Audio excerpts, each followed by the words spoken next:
Hello my dear friends, you're on the Military Summary channel, and today we will discuss the situation in Ukraine on the 18th of June of 2024. Today we have a lot of very interesting updates, so let's start. And today we will build a script not as usual. We're not going to start with Kharkiv area or with Avdiivka direction. Today we got very interesting details from two more additional possible, let's say, areas of Russian attack. And first we're going to talk about the town by the name of Barova.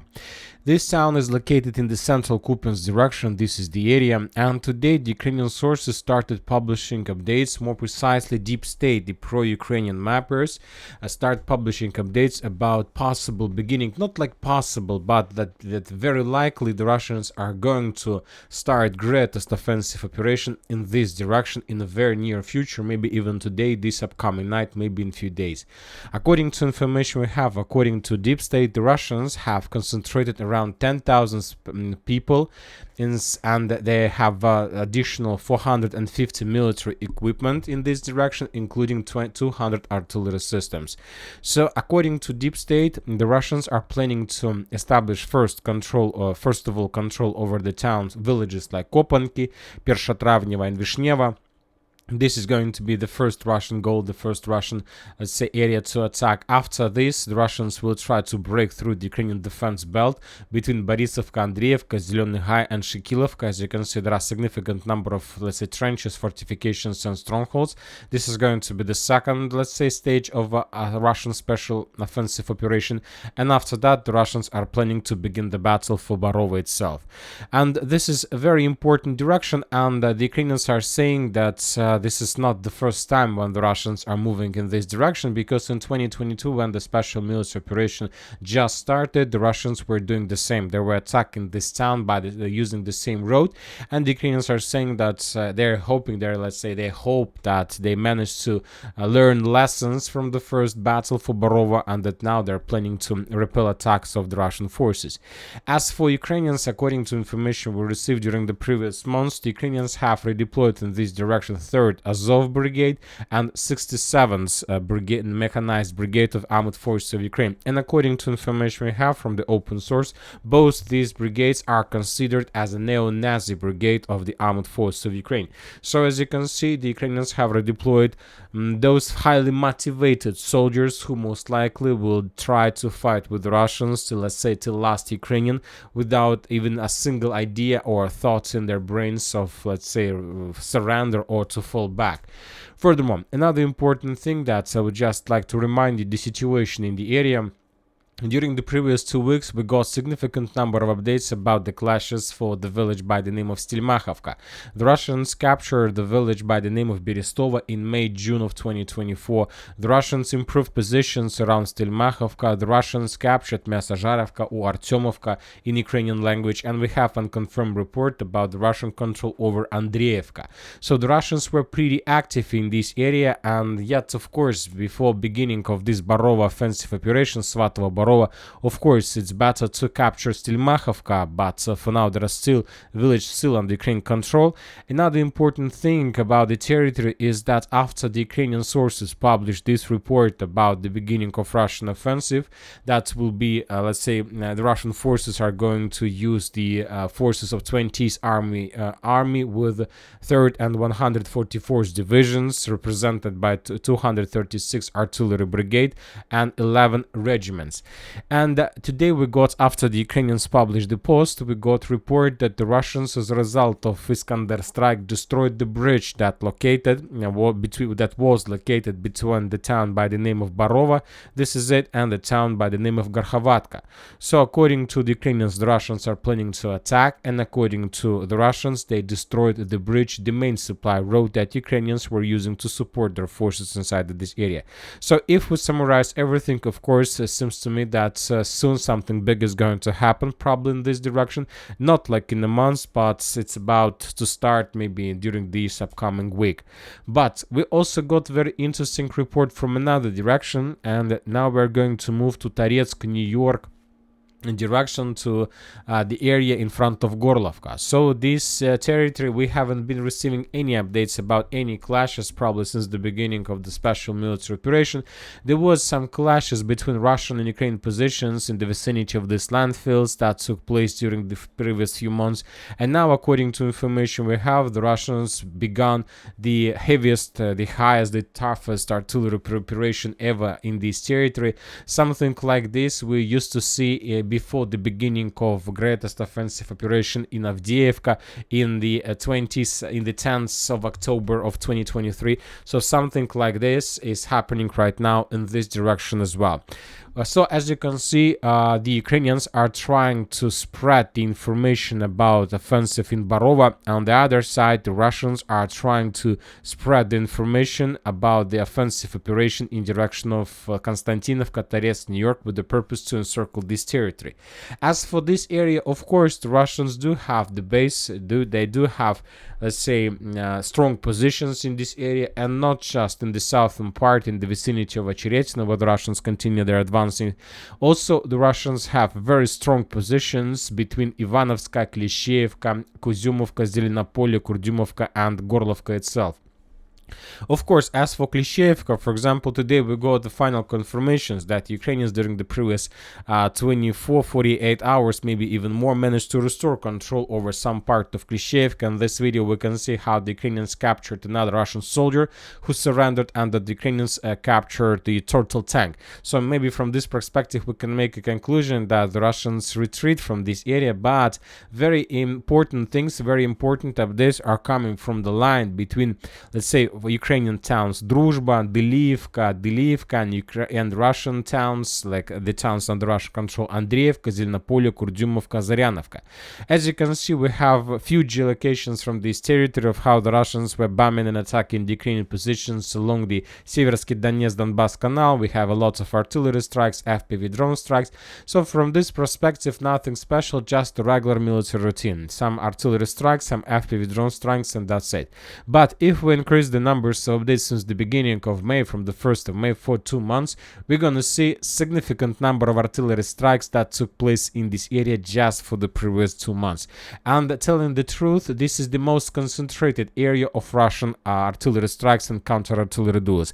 Dozens, maybe even hundreds of artillery systems, warehouses, ammo depots were destroyed as a result of Russian counter-artillery duels, and this is not just like something to destroy as many as possible. This is obviously a kind of Russian artillery preparation before further attempts to attack in direction of Toretsk, New York, from the eastern direction. So to summarize everything, the Russians do made significant job, a lot of job, let's say, to start offensive operation, let's say, in this direction, with the purpose to get as close as possible to Toretsk, New York agglomeration from the northeastern direction. As for this direction, as for, let's say, southwestern direction, the Russians also continue improving their positions. We have additional updates from different mappers that the Russians captured few more tree lines, few more fortifications on the way to the village of Kalinovka. This is the village, and the Russians are getting closer and closer to the main stronghold to the south of Kalinova. Yet we haven't received any geolocations confirming this progress, but we have more or less reliable mapper who confirms this information. On the other side, on the southwestern flank, we have additional updates of Russian progress in the vicinity of this stronghold between Sokol and Ocheretino itself. If you remember, during the previous update, we reported that according to Deep State, the Russians managed to improve their positions, but without any geolocations confirming this. And during the day, we got significant number of videos of how the Ukrainian forces of 110th Mechanized Brigade were FPV droning the Russians inside of this stronghold. So in this video we can see the movements of Russian stormtroopers, assault squads between the trenches, and how the Ukrainians were FPV droning them. We will not watch the video due to the violence against the Russian soldiers. So the Deep State report was correct, at least for, let's say, some part about the southeastern part of the trenches. We still haven't received any geolocations confirming Russian control over this territory, but telling the truth, I have no doubts that the Russians control this territory. We just wait for some geolocations, and then they will adjust the map as well. As for Sokol, as you can see, if you remember the previous configuration of the front line, we have adjusted the map and we have colored Sokol village itself as a gray zone or contested area, because there are very heavy clashes, and during the previous days we continue receiving significant number of updates just inside of the Sokol, and most of them about another destroyed Ukrainian armored vehicle or Bradley or tank, or another wave or another strike of TOS flamethrower systems on Ukrainian positions. So we receive significant number of videos from the Russian side that confirms that there are still Ukrainians inside of the village, but there are no Russians there. So as you can see, if we summarize, if we update the map since the beginning of let's say months, you're gonna see that there are some icons of Russian forces, and you need to understand one thing, that most of the mappers updated their maps about Sokol, about Russian control over Sokol, based on this video. And in this video we can see very close combat between Russian vehicle and Bradley, let's say face to face, and based on this video most of the mappers have colored, let's say pro-Russian mappers have colored this territory as a territory under Russian control. But after that, and this event took place on the 7th and 8th of June, so more around 10 days ago, after that we haven't received anything that can confirm the Russian presence there. On the other hand, we continue receiving once again reports about destroyed Bradleys, armored vehicles, and the Russian TOS flamethrower strikes all over the entire village. So that's why we have adjusted the map and returned this territory as a contested. If we continue receiving the videos of the same type, we will color this territory as a yellow. But let's say, considering that the Russians are about to finish the clashes for this stronghold, I believe that we will not, don't need to change the color, and we will return back the Russian color, because after the fall of the stronghold, most likely Sokol will fall as well. As for this direction, as you can see, we also continue receiving significant number of geolocations with the skulls, let's say blue, square with a skull inside of it, which confirms another destroyed Ukraine artillery position or artillery system, or another destroyed armored vehicle or personnel carrier. In this video we can see a very effective counter-artillery dose, and as a result of another attack the Ukrainians lost artillery system. In this video we can see the movement of personnel carriers that were moving between Pokrovsk, between Voshod, between Sokol and Novoselovka Persha, probably some supply or support vehicle that was damaged and destroyed by the Russian FPV drone. In this video we can see how the Russians were destroying this armored vehicle completely. A bit to the south we have another tank that was heading to the positions to start attacking and bombing the Russian forces, but as a result of FPV drone strike that tank was also destroyed and damaged and destroyed. A bit further in the southern direction we have another BMP or Bradley or armored personnel carrier of armored forces of Ukraine that was destroyed as a result of FPV drone strike. So as you can see, significant number of destroyed vehicles. We see that Ukrainians are trying to stabilize the situation, but they are suffering just losses, because the Russians are getting closer and closer to the main artillery, to the main water barriers, Karlovka water reservoir and the river Vadiana. Ukrainians don't have any possibilities to evacuate armored vehicles because most of the roads were destroyed. As for a southern part of Novoselovka Persha, Deep State confirmed additional Russian progress in this area. As for Yasnobrodivka, we have adjusted the map as you can see, and today we got the final confirmations that the Russians answered Yasnobrodivka itself and that the battle is already taking place inside of this territory. So on this video we can see the Ukrainians were FPV droning the Russian personnel carrier who was heading to inside of the village. As a result of attack, the armored vehicle was damaged, but the Russians managed to reach the landing point to land infantry and to get their positions. So based on the video we have adjusted the map because the Russians were moving using this road. Anyway, for now we still keep this territory as a yellow zone. We have regarding the despite the fact of significant number of artillery strikes and significant number of videos confirming that currently the Ukrainians are trying to evacuate from this territory and abandon their position. In this video we can see another group of Ukrainians who were moving from, let's say, Yasnobrodivka towards Karlovka, but the Russians spotted them during the night period of time, and after that the Russians started bombing and attacking them. In this video we can see another group of Ukrainian forces who were moving from Yasnobrodivka to Karlovka, but this group of forces also was ambushed by the Russian FPV drones, and after that the group was destroyed. So both videos were showing us the next thing. The Ukrainians, one group of Ukrainians was moving something like this. This is the first. This is the second video we were watching, and the second group was moving something like this along these three lines. So the Ukrainians are trying to use as many as possible roads, trying to stretch the Russian focus, and this can allow them to save as many as possible personnel. So we have, once again, summarizing everything, 3 videos. Russian entering Yasnobrodivka, and 2 videos showing us how the Ukrainians are retreating, one group using the northern road, the second one using the southern, let's say, road. So we can make a conclusion that most likely in a day or two the Russians will capture everything in this direction. Now let's move further in South Donetsk direction. As usually, the same story. The Russian artillery forces continue effective counter-artillery duels.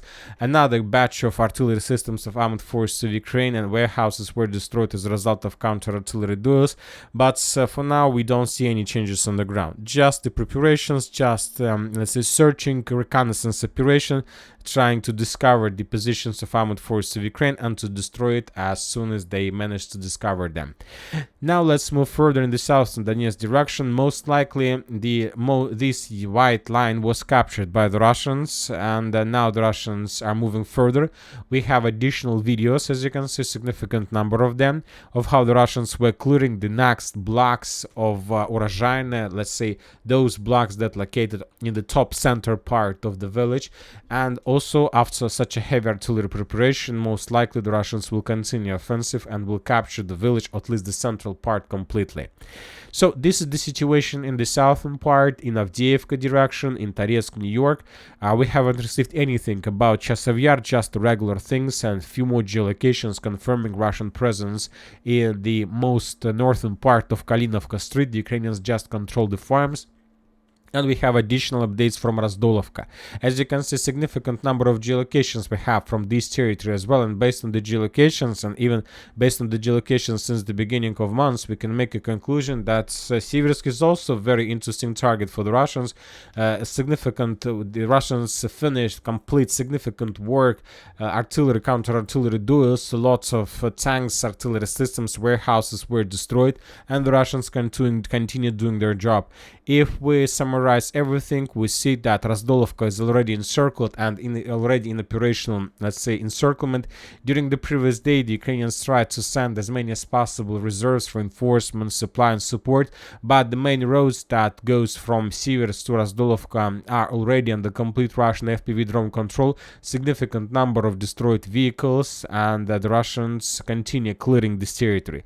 Most likely 2, 3, 4 more days and Razdolovka will be captured by the Russians completely. In this video we can see another vehicle that was heading to Razdolovka but was destroyed during the attempts to cross the railways between, let's say, along this area. So the situation for the Ukrainians is critical. We have discussed Barova, the Russian attempts, possible beginning of Russian operation, and now we are moving to Volchansk direction, where we also got significant number of updates. And the most important is that the clashes in Volchansk still continues. The Ukrainians are bombing and attacking the Russian positions with guided bomb Unit 39. The Russians are bombing and hunting the Ukrainians with FPV drones.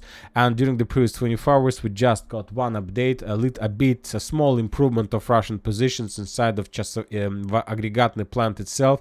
In this video, we can see the FPV drone strike on Russian positions inside of this building, which confirms Russian control over this territory. The Russians still control the main hill in the eastern part of Chasiv Yar. We are talking about this territory, but the Ukrainians continue attempts to counterattack the Russians, but for now without any success. While the Russians are able to hold this territory, the Ukrainians have no chances to, let's say, unblock the forces of 79th Brigade in the side of the citadel. And the most important is that the Russian mappers, who during the first days of clashes in Kharkiv direction have adjusted their maps, showing lots of red color, lots of territories that were captured by the Russians starting off today, began the process of coloring everything in yellow, or in the color of Ukraine controlled territory. As you can see, we have adjusted the map and have returned back the control over Tikha, and probably tomorrow we will return control over Zybina, because since the beginning of operation we haven't received any updates confirming Russian even presence there, or whether the Russians entered these villages at all, but we continue receiving concerning reports about the concentration of Ukrainian forces. So we have lots of updates, a lot of information to return control over this territory under complete Ukrainian control. As for Liptsy, during the previous days, according to Russian official sources, the Ukrainians made a lot of attempts to attack Gluboko with very big groups of forces, and as a result of another attack, according to the Russian sources, the Ukrainians established control over the eastern line. After that, the Russians began the counteroffensive and started bombing and attacking the Ukrainians, and according to the Russians, the Ukrainians left this territory. But as I understand, maybe they left because there were too many soldiers for one true line. It was too risky. So that's why they left probably 20 soldiers who were stretched along the line, and most likely this territory is already under Russian control, under Ukrainian control, and during the next few days the Ukrainians will renew their attempts to return control over Gluboka. Very big activity, artillery activity we can see in the vicinity of Kazachia Lopin. The Russians are very active here. We can increase the numbers of updates, and as you can see, lots of counter-artillery duels, lots of drone strikes, and something tells me that when everything starts, like the battle for Toretsk, attack towards Borovaya, Ukrainians counterattacks in Gluboka, Volchansk, the Russians will begin offensive in direction of the town by the name of Zolochev. This is the town. All together, so everything will start at the same time. And that's it for today. Military Summary channel reminds you to condemn any violence in the world. Thank you for watching. Subscribe to my channel, put your likes, join my Patreon, and have a good day. Bye bye.